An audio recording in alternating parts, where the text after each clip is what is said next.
رضا کی ایک اور سی سی ٹی وی ویڈیو آ گئی ہے جس میں ان کو ایک روشن چیز پھینکتے دیکھا جا سکتا ہے۔ پولیس کے مطابق یہ موبائل فون ہے۔ اس کے علاوہ ایک دوسری ویڈیو میں ایک موٹر سائیکل کو آدھی رات کو 22 سیکنڈز کے لیے وہاں دیکھا گیا جن جھاڑیوں سے میر رضا کی لاش ملی تھی۔ میر رضا کا آخری معلوم رابطہ اپنی منگیتر سے 27 جولائی کی رات تقریباً 11 بجے تک تھا۔ اس کے بعد 28 جولائی رات تقریباً کوئی 3 بجے کے آس پاس میر کی منگیتر نے اسے میسیجز کیے، کوئی رپلائی نہیں آیا۔ پولیس بتاتی ہے کہ میر کی منگیتر نے اسے 20 منٹس میں تقریباً 40 میسیجز اور کافی کالز کی، لیکن میر نے کوئی جواب نہیں دیا۔ اس دوران ایک اور سی سی ٹی وی فوٹیج بھی ملی ہے جس میں میر رضا آن لائن ٹیکسی میں بیٹھتے ہیں۔ اگر آپ میر رضا کو غور سے دیکھیں تو انہوں نے اپنے بیک پہ گن کیری کر رکھی ہے۔ پولیس اس کیس کو پہلے خودکشی کے طور پر ٹریٹ کر رہی تھی، مگر یہاں کچھ غیر معمولی چیزیں ہوئی ہیں۔ میر کی فیملی یہ کہتی ہے کہ چلو مان لیتے ہیں کہ میر نے اپنی جان خود لی ہے، لیکن یہ کام تو وہ کہیں بھی کر سکتا تھا۔ جب اس نے گن اٹھائی اس ٹائم آؤٹ لیٹ میں کوئی نہیں تھا۔ میر اپنی جان وہاں بھی لے سکتا تھا۔ جس ٹائم میر راستے میں تھا، اکیلا تھا، وہ اپنی جان تب بھی لے سکتا تھا۔ میر کی فیملی کہتی ہے کہ میر نے اس ٹیکسی ڈرائیور کو یہ کہا کہ مجھے جلدی اس لوکیشن پر پہنچاؤ، کوئی میرا ویٹ کر رہا ہے۔ راستے میں میر گانے سنتے ہوئے جا رہا تھا تو میر کی فیملی کہتی ہے کہ یہ کیسے ممکن ہے ایک بندہ بہت ہی خوشی خوشی جا رہا اور اپنی جان لے لے۔ میر رضا علی کیس کی تحقیقات میں پولیس نے بزنس پارٹنر سمیت ٹوٹل 18 افراد کو بیان ریکارڈ کرانے اور انویسٹیگیشن کے لیے تھانے منتقل کر دیا ہے۔ پولیس کہہ رہی ہے کہ کیس شروع ہونے سے اب تک ان تمام افراد کی ایکٹیویٹیز پر نظر رکھی جا رہی تھی، جبکہ ہر شخص کا الگ الگ بیان ریکارڈ کیا جائے گا۔ ذرائع کہتے ہیں کہ پولیس کی تحویل میں موجود افراد میں سے 6 کا تعلق ایک گیسٹ ہاؤس سے، جبکہ 18 افراد میں سے 13 افراد سے تفصیلی تفتیش کی جائے گی۔ اس سب کے ساتھ ساتھ پولیس نے ایک لسٹ بنائی ہے جن سے میر رضا علی نے قرضہ لیا تھا۔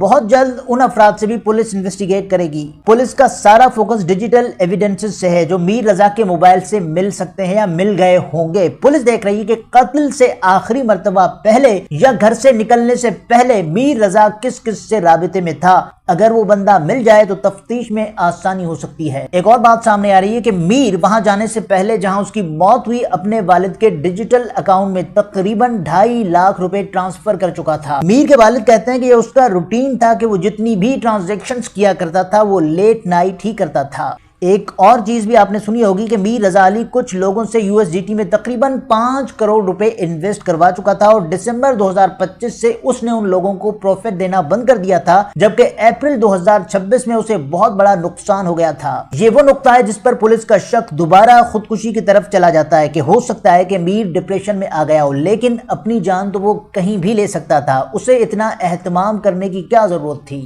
اگر تو یہ خودکشی ہے تو پھر وہ گن کہاں ہے اور گولی کا وہ خول کہاں ہے؟ اب تک پولیس نے جتنی بھی سی سی ٹی وی ویڈیوز دیکھی ہیں ان میں میر رضا علی کو نکلنے سے پہنچنے تک کسی کے بھی ساتھ نہیں دیکھا گیا سوائے ٹیکسی ڈرائیور کے۔ بہرحال پولیس نے میر کے موبائل فون کی مدد سے اس کا ڈیٹا ریکور کر لیا ہے۔ اب پچھلے کچھ عرصے سے جتنے بھی لوگ اس سے ریگولر رابطے میں تھے ان سب لوگوں سے تفتیش کی جائے گی اور ان کے بیانات ریکارڈ کیے جائیں گے۔ جہاں سے لاش ملی وہاں کا رستہ بہت مشکل ہے اور بغیر لائٹ کے وہاں پہنچنا تقریباً ناممکن ہے۔ سوال یہ ہے کہ کیا میر رضا کو کسی نے مارا، لاش یہاں پھینکی یا پھر میر نے خودکشی کی؟ اس پورے کیس میں ہوتا یہ کہ ایک نوجوان پستول لیتا ہے، گھر آتا ہے، اسمارٹ واچ، والیٹ، گاڑی کی چابیاں گھر چھوڑتا ہے، 40,000 کے کیش میں سے 39,000 گھر رکھتا ہے اور ایک سائٹ کا کرایہ لے کر گھر سے نکل جاتا ہے۔ Social media accounts D activate اور والد کو تقریباً 2.5 لاکھ ٹرانسفر کر کے اپنی امی سے 10 منٹ کا کہہ کر نکل جاتا ہے۔ ایک اور سینیریو آپ کے سامنے رکھتے ہیں کہ صبح 4 بجے کوئی کسی کو بلائے اور بظاہر لین دین کا معاملہ ہو تو بندہ معذرت کر کے اگلے دن ملنے کا کہے گا، مگر یہاں ایسا کیا تھا